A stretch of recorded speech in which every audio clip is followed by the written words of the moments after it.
Ladies and gentlemen, we take great pleasure in presenting in dramatic form another of the stories especially selected for us by Edwin Balmer, the distinguished editor of Redbook Magazine.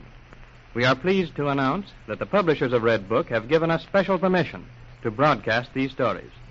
Mr. Balmer is here in the studio with us, and before the story begins, we're going to ask him to tell you why he selected The No Man by Frederick Hazlitt Brennan. Mr. Balmer. Frederick Hazlitt Brennan, who wrote The No Man, is one of the literary sensations of recent years. Only a short time ago, he was a newspaper reporter in St. Louis.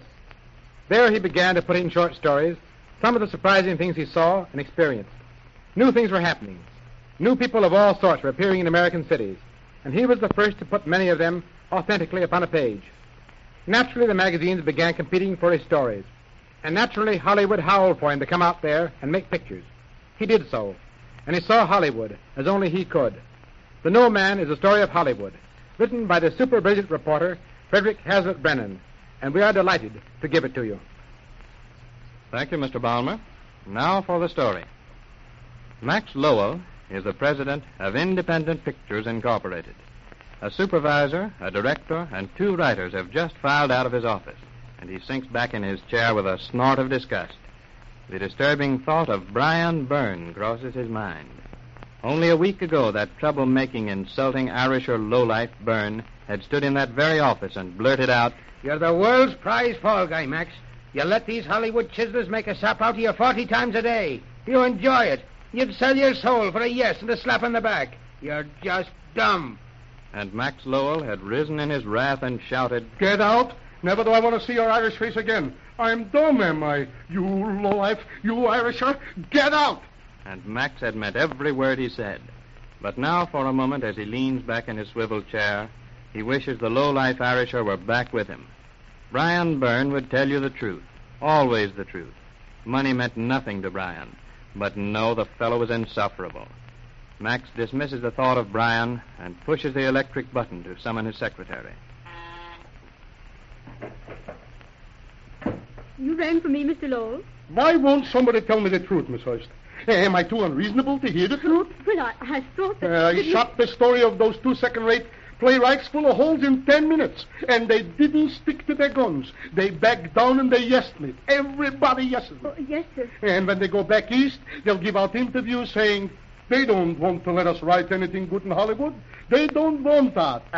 Most of them do that. The only man we ever had around here who knew what he was doing and would tell the truth was Brian Byrne. Would you like me to get hold of Mr. Byrne for you? I'm sure I could locate him. No. 7 times I've had to take him back, and 7 times I had to fire him again. I can't stand that man. You know it's 10 o'clock, Mr. Lowell. Yes, I'm an hour late with all of my appointments. I know. You don't have to tell me. Mr. Reisman's office called. Reisman? Yes. He said you promised to talk to him at 9:30 about buying that chain of theaters. I should spend $12 million and change the company's policy without even thinking it over? Tell him I'll see him later. Mr. Loomis called that he'll have our Modern Wives with all the retakes ready to run at noon. Loomis will have to wait. Maybe I can run our Modern Wives after dinner. And Mrs. Lowell called twice. She said it was very important. Operator, get Mrs. Lowell for me. Mr. Loomis said our Modern Wives should have a $2 Broadway opening. He said it's too good for a regular release. Well, what else should it be? We spent $700,000 on that picture. Hello? Hello, Mama. Oh, she's not there. Oh, she left for my office. Good. She's on her way here now. Mr. Lowell's office? Mrs. Lowell's in the waiting room. Send her right in, will you? Ask her to come right into Mr. Lowell's office. She'll be right in. Mama. So, Papa, if you're so busy, you have no time for your own family. Oh, listen, have I kept you waiting in the reception room, huh? I sit by the telephone the whole morning, and all I hear is, Mr. Lowell's busy now, Mr. Lowell can't speak to you now. No, Mama. You know I got conferences on every minute. What is it now? The swimming pool leaks again, huh? Swimming pool? I wish it was only the swimming pool. All right, so if it's not the swimming pool... No, so... Max, I want you should listen and not get all excited. What's the matter? Has Reba broke up the new car? Answer me at once. Car? I wish it was the car. Reba's left home. That's what Reba's done. What? Reba left home? Now, Papa, don't get all excited. Oh, when did she leave? Why? Where? Answer me at once. Has she eloped? She went to Lake Arrowhead with Terry Lothar and another boy and girl. with no chaperone. The sassy little no-good without a chaperone, mind you, for 3 or 4 days. Well, you didn't let her go, did you? Don't be foolish. Of course I didn't. I then, of course. you But did. she went. What? She packed her things and she went. And she said she wasn't ever coming back home again. Oh, we must bring her back. We must do something. What can we do? If you hadn't got mad and fired that Brian Boyne, he would have got Reba back for us.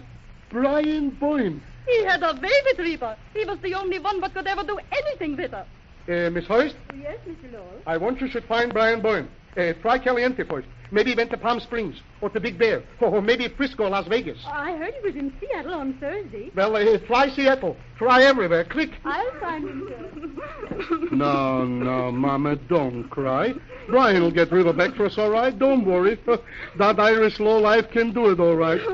If we find him, Papa, oh, we've got to get him.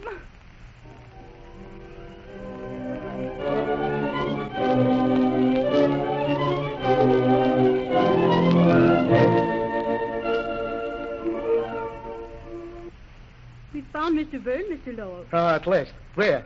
He's in jail at Santa Barbara. Good. What is he in for? He had a fight with a highway cop who was trying to arrest some girl for speeding. Let me see. Who do I know in Santa Barbara that can get him out? Oh, Mr. John Mayer, the banker, could do it. Good. Wire him about it. And put in a call to the Santa Barbara jail for me right away. I have the jail for you already. The switchboard's holding the call for you. Hello? Give me that call to the jail. Yes.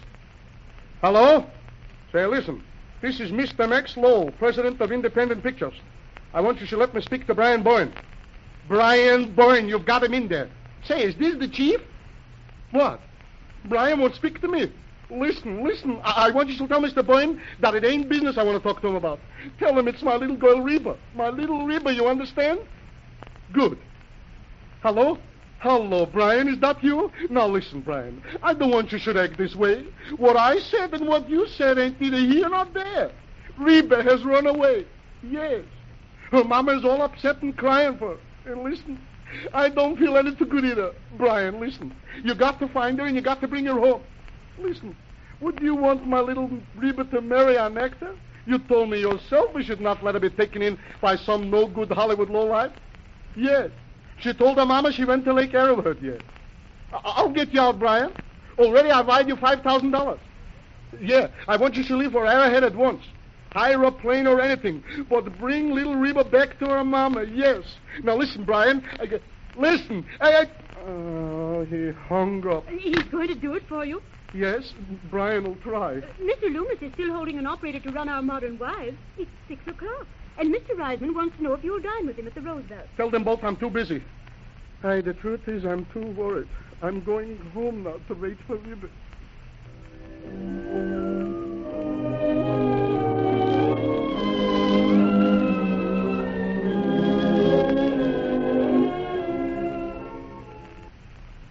It's after midnight, Papa.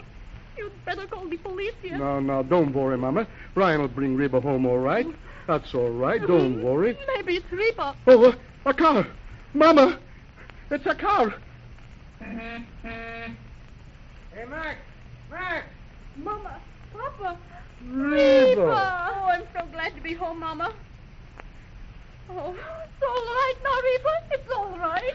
No, don't you worry, Reba. What was it that happened? I trusted Carrie, Papa. He's a big bum and a coward. Well, what has he done? Oh, he wanted me to leave with the others at Lake Arrowhead and elope with him to Las Vegas. And now you arrived just in time to spank him and get Reba away. Hey, Brian, I can never thank you enough for this. Forget it. No, listen. Take your mama upstairs, Reba, and tell her you'll never run away from her again. Go on, Mama. Go. Go ahead, Mama. Hey, wait a minute. Where are you going, Brian? I've got a long drive ahead of me, Max, and I want to be starting. Now, listen, don't go, Brian. Listen, you got to come back. I need you. Nothing doing, Max. You don't get me back on any crummy job for you. But listen- I told you I was through, and I meant it. But, Brian, I got to show you our Modern Wives. It's the best talkie we or anybody else ever made. George Brock, he said so. So George Brock said so. Yes, and we got a big deal to buy big theaters, 200 theaters. Bernie says never in his life did he ever see such a bargain.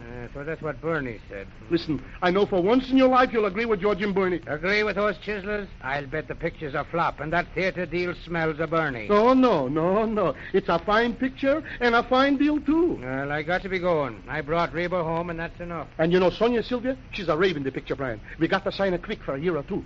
I swore I'd never mess around with you again. I'm going. Oh, please, Brian. Just these two things you got to do for me. The deal and the picture. I need you to help me. Can't you find one other man in this confounded town who'll tell you the truth occasionally? Oh, they ain't like you, Brian.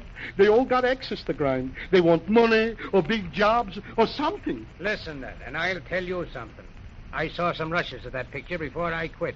You did? Yes, and it's just a good program, hot tamale. What do you mean? It's the best thing we've ever done. It should have a Broadway opening. Cut it to 6,000 feet and throw out all that symbolic stuff. Cut it to 6,000? Write in some more scenes for that little Withrow girl. She'll steal the picture from Sylvia anyway. Withrow will be a second gainer if she's handled right. A second gainer? Well, maybe you're right, Brian. And as for that theater deal, have you checked up on the appraisal yourself? Oh, Bernie always handles the business office. Bernie's a double-crossing chiseler. Oh, that's not so. Bernie's my friend. Bernie wouldn't do that. See? There you go. Oh, what's the use of telling you the truth? You don't want to hear it. You're right, Brian. I got to have the truth, but it hurts. Well, what if it does? Well, it makes me so mad I wish I could never hear it again. But always I have to come back for more. You let those chiselers make a fool out of you. Well, listen, a man has got to trust somebody. You're the only one left, Brian. You've got to come back to work for me. You've just got to. Nothing doing. I'm like all the rest. Pretty soon I'd be yesing you, too. Oh, you'd never do that. Listen, I'll pay you anything you ask. And may I fall down dead if I fire even once more. Nothing doing, Maxie. We're quits, and I'm heading back to Santa Barbara. Santa Barbara? What's in Santa Barbara for you? A girl, Maxie. And I'm going to get back there as fast as I can drive. A girl? You, Brian, and a girl? That's what I said. Well, listen, Brian. If you love a girl, you'll need money. You must make something of yourself. Yeah, that's a good line. Listen, you're the best all-around picture man I ever knew. Writing, directing, supervising, they're all easy for you. I said I was going back to Santa Barbara, Max. Wait, Brian, wait. Think it over, wait. Nothing doing, Max. So long. You want a job when you get married. You'll see if you don't.